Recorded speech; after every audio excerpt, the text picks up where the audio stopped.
안녕하세요. 저는 부천에 살고 있는 40대 초반 남자입니다. 저는 오늘 평생 가슴에만 묻어둔 채 어디에도 꺼내지 못했던 이야기를 익명의 힘을 빌려서 여기에 한번 풀어보려고 합니다. 지금부터 제가 겪은 드라마 같은 이야기를 시작해 보도록 할게요. 한때 저를 웃게도 만들었다가 울게도 만들었던 한 여자가 있었는데요. 제가 그 여자를 처음 만나게 된 것은 대학생 때였어요. 저희는 서로 다른 과였지만 친구를 통해서 우연히 마주치게 되었어요. 제 친구는 저와 다르게 활발한 성격으로 친구가 정말 많았어요. 겹치는 수업이 없던 과랑도 친하면 말 다 한 거 아니겠어요?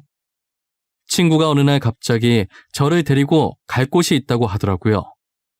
태연아, 내가 오늘 너랑 같이 갈 곳이 있어. 아마 너도 가면 엄청 좋아할 거야. 거기 가면 이쁜 여자들도 있다니까?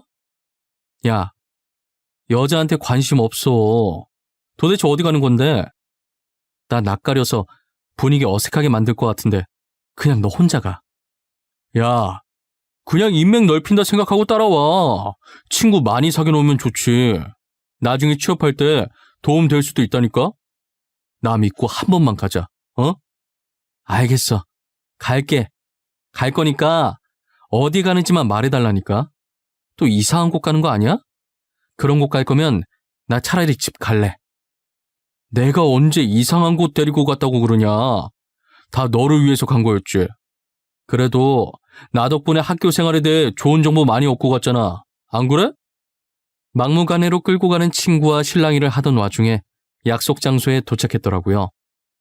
약속 장소는 저희 과 건물에서 꽤 많이 떨어져 있는 무용과 건물이었어요. 친구는 저를 보며 의미심장하게 웃더니 제 팔을 잡고 건물 안으로 들어가더라고요.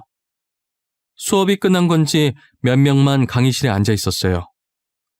여자 4명과 남자 2명이 있었는데 그중에 제 친구와 잘 아는 것처럼 보이는 남자가 저희 쪽으로 손을 흔들면서 빨리 오라고 재촉하더라고요. 사태 파악이 다 되기도 전에 얼떨결에 저는 그들의 옆에 앉게 되었어요. 알고 보니 아까 저희에게 손 흔들었던 남자가 제 친구의 고등학교 친구였어요. 간간히 이렇게 모이긴 했었는데 늘 홀수여서 항상 짝이 모자랐다고 하더라고요. 그래서 친구가 짝을 맞추려고 저를 여기에 데리고 온 것이었어요. 저는 처음엔 그 자리에 아는 사람이 친구밖에 없어서 어색하고 숨이 턱턱 막혔어요. 하지만 계속 마주치다 보니 익숙해져서 그런지 자연스럽게 편해지게 되었죠. 저희는 항상 공강 시간이 겹치거나 모든 수업이 마치면 이렇게 8명이서 모여 놀았어요. 저는 원래 낯도 가리지만 말수가 워낙 없어서 있는 듯 없는 듯 조용하게 지냈어요. 그러다 그 중에서도 제일 활발했던 여자 한 명이 제게 다가와서 말을 걸더라고요. 너는 원래 말이 없는 편인 거야? 아니면 아직도 우리가 어색한 거야? 우리 알고 보면 되게 재밌는 애들인데 편하게 생각하고 장난쳐도 돼. 아니야. 너네 안 어색해. 그리고 나 지금 되게 편한 건데? 내가 원래 말이 없는 편이라서 너네 놀고 있는 거 보는 것만으로도 재밌어. 보는 것만 하지 말고 같이 놀자. 너도 우리랑 놀다 보면 재밌어서 매일 만나자고 할걸? 너 나중에 분명 후회한다. 우리랑 진작에 이렇게 놀 걸 하면서 말이야. 그렇게 저는 여자의 리드하에 같이 어울려 놀기 시작했어요. 정말 여자의 말처럼 진작 이렇게 놀 걸 싶더라고요. 저는 점점 여자의 매력에 끌리기 시작했어요. 그렇다고 그녀에게 이런 제 마음을 전할 수는 없었어요. 그녀는 여자들도 반할 만한 외모의 소유자였거든요. 그녀에게 대시하는 수많은 남자를 두고 저를 만날 리 없다고 생각했어요. 저는 그런 그녀가 저와 같이 놀아주는 것만으로도 감사했습니다. 하지만 이런 만남도 새내기 시절 잠깐이었는지 다들 학점 챙긴다고 바빠서 지속적으로 만나지는 못했어요. 저는 학고 위기에 놓인 간당간당한 제 성적에 허우적거리고 있었고 그녀도 실기시험이 많아 준비하느라 시간이 없었죠. 결국 우리는 졸업할 때까지 제대로 연락할 시간도 만날 시간도 없었어요. 저는 조그만 중소기업에 취업하고 오랜만에 친구와 만나게 되었어요. 친구도 이제 막 시작하는 스타트업 회사에 취업했더라고요. 이런저런 영양가 없는 말만 하다가 새내기 시절 때 이야기가 나왔어요. 태연아, 대학교 1학년 때 기억나? 한참 무용과 애들이랑 놀러 다닐 때 말이야.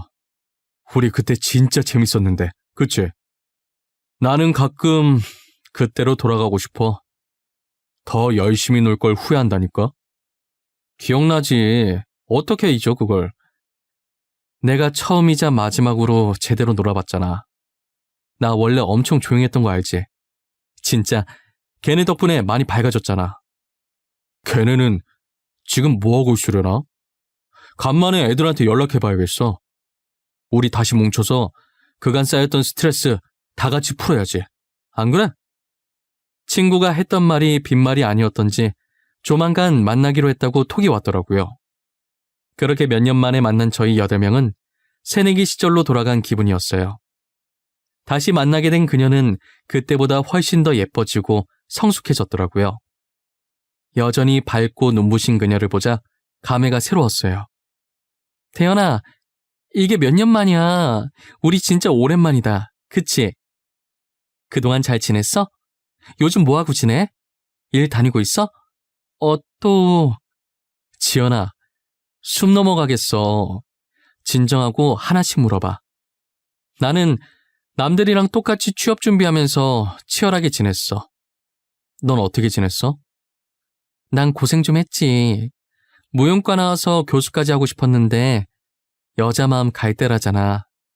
하도 마음이 왔다 갔다 하더니 지금은 필라테스 하고 있어. 너는 그래서 취업 준비 잘했어? 취직한 거야? 취직했지. 조그만 중소기업이긴 하지만 직원들이 다 좋아. 그래서 잘 다니고 있어.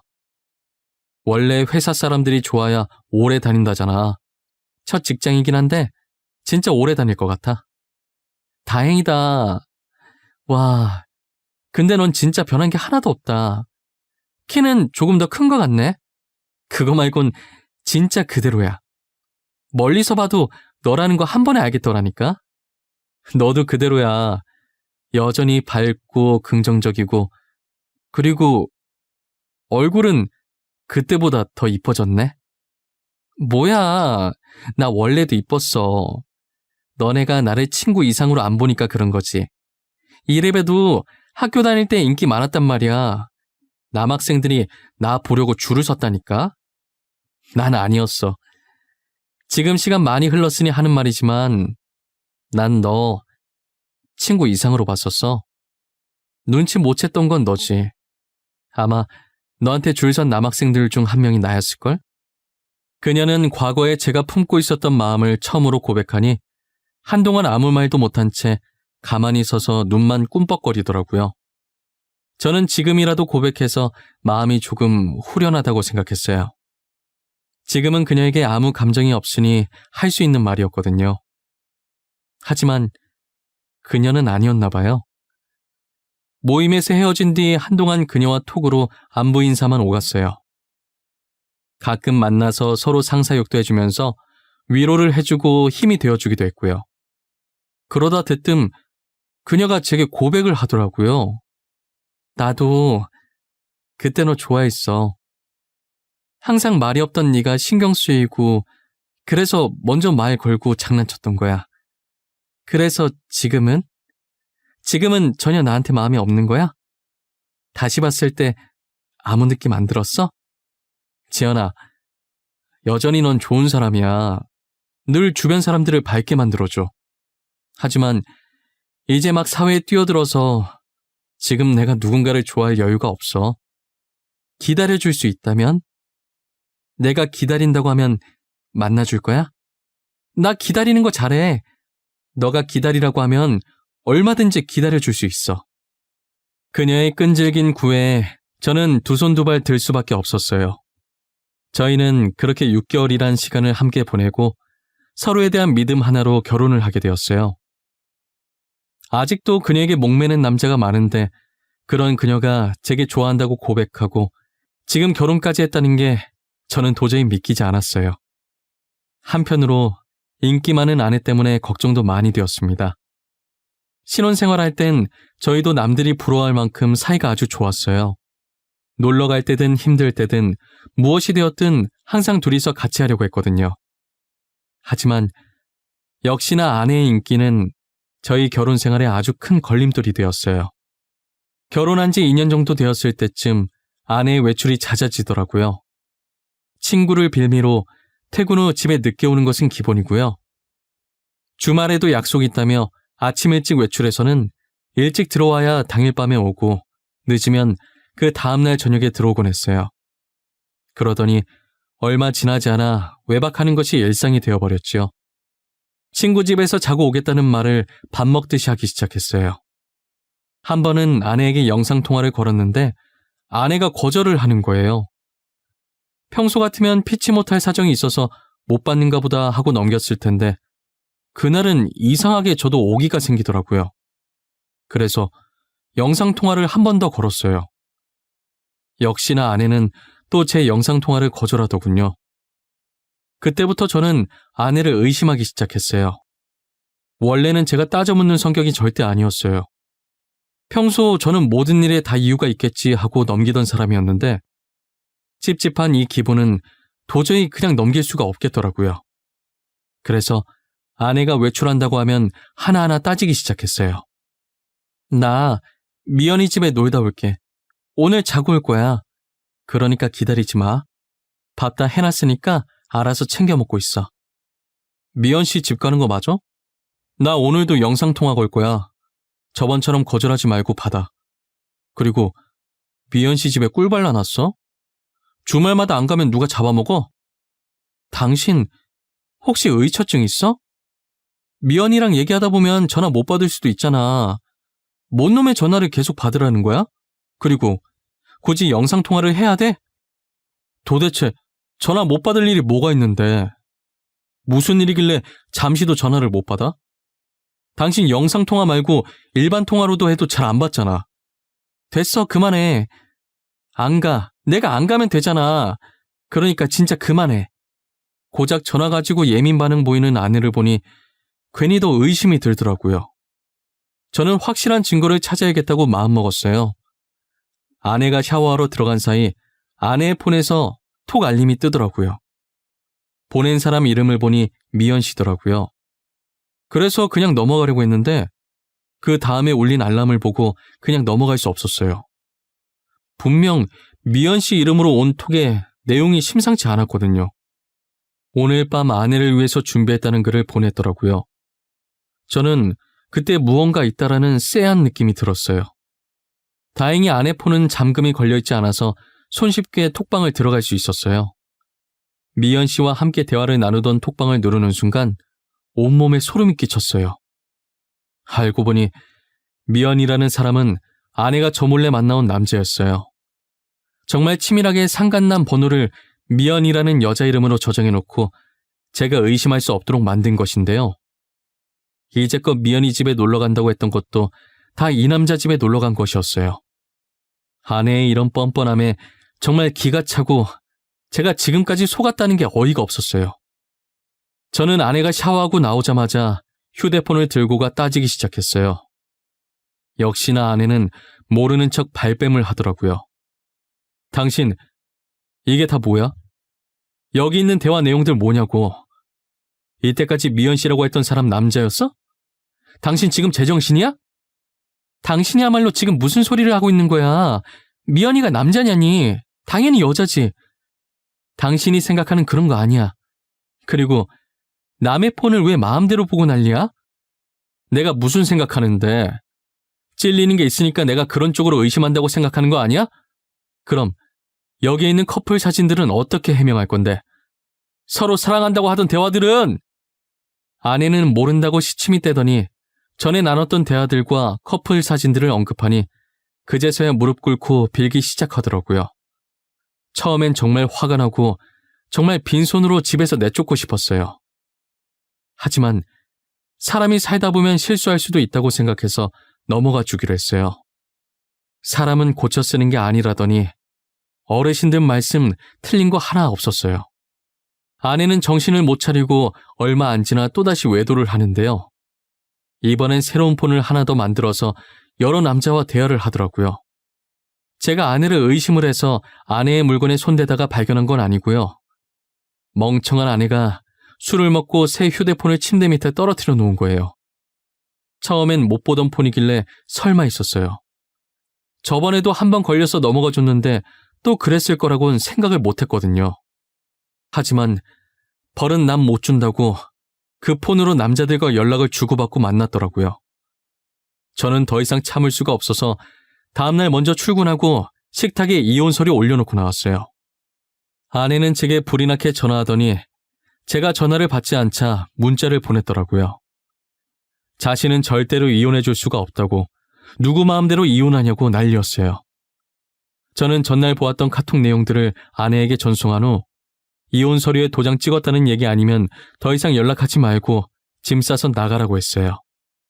저의 완강한 태도에 아내는 결국 저와 이혼을 해주었습니다. 저희는 그렇게 헤어지고 연락이 끊겼었어요. 그때 같이 놀았던 친구를 통해서 건너 소식을 전해 듣긴 했지만 그마저도 이혼한 지 6달 뒤에 아내가 유학을 갔다는 소식을 끝으로 더 이상 어떤 소식도 듣지 못했어요. 유학을 가면서 모든 친구들과 연락을 끊었다고 하더라고요. 저는 더 이상 다른 사람을 믿을 수 없었고 결혼할 생각도 사라졌어요. 시간이 지나면 지날수록 미련하게 아내와 좋았던 기억들만 생각이 나는 거예요. 괴로운 마음에 저는 하루하루를 술에만 의존해서 살아갔어요. 그러다 계속 이렇게 살면 정말 죽을 수도 있겠다 싶어서 일을 죽어라 열심히 했어요. 다양한 경험을 쌓아보고 싶어서 정말 안 해본 일이 없었죠. 다니던 회사를 그만두고 빵집부터 시작해서 노가다까지 했었어요. 그러다 3년 후 친구의 추천으로 동네에 작은 개인 카페를 차리게 되었습니다. 저희 동네에 카페가 정말 없었어요. 버스를 타고 2정거장 지나야 하나 있었거든요. 친구는 그 틈을 노리고 카페를 만들어 보라고 권했고 저는 바로 카페를 차렸어요. 사업을 시작하려면 인맥을 넓혀야 한다면서 친구는 저를 모임에 자주 데리고 나갔어요.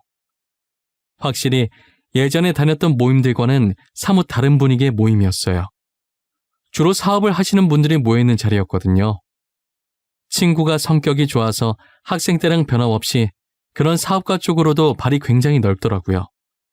친구는 저를 데리고 다니면서 여기저기 인사시켜주기 바빴어요. 저는 인사를 마치고 아는 사람이 친구밖에 없는지라 그냥 구석에 가서 물만 마시고 있었어요. 혼자 있는 제가 안타까웠는지 한 여성분께서 제게 말을 걸어주시더라고요. 안녕하세요. 이런 자리 처음이라 어색하시죠? 저도 처음에 여기 왔을 때 되게 어색했어요. 사실 이 모임에 몇 번 안 나와서 지금도 어색한 건 마찬가지고요. 아, 아까 인사했을 때 화장품 사업하신다던 분 맞으시죠? 반가워요. 저는 제가 이런 자리에 올 거라고는 생각을 못했어요. 어떻게 행동해야 할지도 모르겠고요. 그냥 자연스럽게 사람들이랑 대화 나누시면 돼요. 지금 저희처럼요. 아무 영양가 없는 말이라도 섞다 보면 자연스럽게 친해지게 되어 있어요. 그리고 저는 심연지라고 합니다. 그녀는 제게 명함 하나를 내밀더니 싱긋 웃더라고요. 저는 그러다 문득 전 아내가 떠올랐어요. 제게 먼저 다가와 말 거는 모습과 싱긋 웃는 모습이 전 아내와 상당히 닮아 있더라고요. 하지만 이름과 전체적인 생김새가 전 아내와는 확연히 달랐죠. 그녀는 저와 말도 잘 통하고 성격도 너무 좋아 보였어요. 카페 하신다고 들었는데 하실만 하세요? 카페도 쉬운 건 아닐 텐데. 레시피도 다 외워야 하고 직접 커피도 내리셔야 하고. 그래도 막상 하면 재밌어서 즐겁게 하고 있어요. 손님들이 웃으면서 떠드는 모습 보면 저도 덩달아 기분 좋아지고요. 다행이네요. 즐겁게 일하는 거 쉽지 않잖아요. 그런데 대현 씨, 저는 아까 명함 드렸는데 대현 씨는 저한테 뭐 없어요? 전화번호라든가. 아, 죄송해요. 제가 떠드느라 받기만 했네요. 잠시만요. 혹시나 몰라서 명함 파놓은 게 있어서 들고 왔거든요. 저희는 사업에 대한 얘기를 하다가 자연스럽게 번호를 교환하게 되었어요. 그리고 사업을 핑계로 둘이서 자주 만났고요. 결국 저는 절대 열지 못할 것 같던 마음을 그녀에게 열어주었습니다. 저는 이혼했던 사실을 고백했지만 그녀는 아랑곳하지 않았어요. 저희는 그렇게 2년 정도 만나다가 결혼을 했어요. 지금 아내와 살다 보니 전 아내가 점점 더 생각나더라고요. 보통 전에 만났던 사람과 비슷한 사람을 만난다고 하더니 그 말이 맞나 봐요. 그만큼 아내와 전 아내는 닮은 점이 많이 있었어요. 다른 점이 있다고 한다면 한결같이 저만 봐준다는 점이었죠. 그런데 제가 처음 결혼에 실패하고 하루하루를 술로 살아왔던지라 제 간에 문제가 생겼다는 걸 이제 와서 발견하게 되었어요. 의사는 당장 간 이식 수술이 필요하다고 하더라고요. 저는 아내에게 짐이 되기 싫어서 이 사실을 밝히지 않았습니다. 가족들에게만 조용히 말해서 간 검사를 받았어요. 하지만 저와 간이 맞는 사람이 단 한 명도 없었어요. 그러다 이 소식이 아내의 귀에까지 들어가게 된 것인데요. 간 기증자가 안 나오자 불안한 나머지 어머니께서 아내에게 말한 거예요. 아내는 왜 자신에게 말하지 않았냐고 저를 안고 펑펑 울더라고요. 당장 자기가 검사 받아보겠다고 하면서 집을 나가더라고요. 일주일 뒤 아내의 검사 결과가 나왔고 다행히 아내의 간이 적합하다는 판정이 났습니다. 아내는 제 손을 꼭 쥐고 연신 다행이라고 수술받을 수 있다며 울었어요. 아내의 도움으로 저는 간신히 간 이식 수술을 받을 수 있게 되었는데요. 수술 후 저는 회복 속도가 빨랐지만 반면 아내는 점점 더 상태가 안 좋아졌어요. 아내는 시름시름 마르면서 다 죽어가는 목소리로 제게 건강해져서 다행이라고 하더라고요. 그 모습을 보고 제가 얼마나 울었는지 모릅니다. 아직도 기억에 생생해요. 하지만 아내는 얼마 못 버티고 세상을 떠나고 말았어요. 사망 사유는 위암이었더라고요. 처음 아내가 위암이라는 것을 제가 수술하고 나서 회복하기 전에 어머니가 들었는데 아내는 너무 간곡히 부탁하는 바람에 제게 말을 못했다고 하더라고요. 아내는 본인이 얼마 못 살 거라는 것을 알고 제게 간을 주고 떠난 것이었어요. 그 사실을 알고 아내의 영정사진을 끌어안고 어린아이처럼 엉엉 소리내어 울었어요. 당장이라도 제게 달려와 울지 말라고 제 어깨를 토닥거리며 달래줄 것 같던 아내가 더 이상 이 세상에 없다는 게 정말 믿기지 않았어요. 아내의 유품을 정리하다가 침대에 엎드려 또다시 울기 시작했어요. 얼마나 울었을까. 울다 지친 저는 그대로 잠이 들어버렸어요. 꿈에서 아내는 저를 보며 활짝 웃고 있더라고요. 그러더니 액자를 잘 보라는 말과 함께 사라지더라고요. 잠에서 깬 저는 곧장 침대 옆 협탁에 있던 액자를 꺼내 들었고 액자에 끼워져 있던 편지 하나를 발견하게 되었습니다. 곧 자신이 죽을 것이라는 걸 예감하고 적은 아내의 마지막 편지였어요. 편지 내용엔 이 글을 볼 때쯤이면 자신은 이 세상에 없을 것이라며 그동안 제게 진 빚을 이렇게라도 갚고 떠날 수 있어서 다행이라고 적혀 있었어요. 저는 평소 아내와 사이가 좋았고 한 번도 다툰 적이 없었기 때문에 이 편지 내용이 이해가 안 갔었어요. 하지만 다음 문장을 읽고 바로 이해할 수 있었죠. 알고 보니 아내는 제 전 아내였습니다. 유학 갔다던 아내는 사실 그 기간 동안 성형을 하고 이름도 바꿨죠. 그리고 나서 다시 제 앞에 나타난 거예요. 수많은 남자들을 만났었지만 다들 자기를 어떻게 해보려는 속셈만 가득했고 껍데기만 좋아했지 자신을 진심으로 사랑해주지 않았다고 제가 늘 그리웠다고 하더라고요. 아내도 울면서 쓴 편지였는지 한 장 가득 미안함이 담긴 편지지 위로 중간중간 눈물이 한두 방울씩 떨어져 있었어요. 저는 그 편지를 보며 눈물이 멈추질 않았습니다.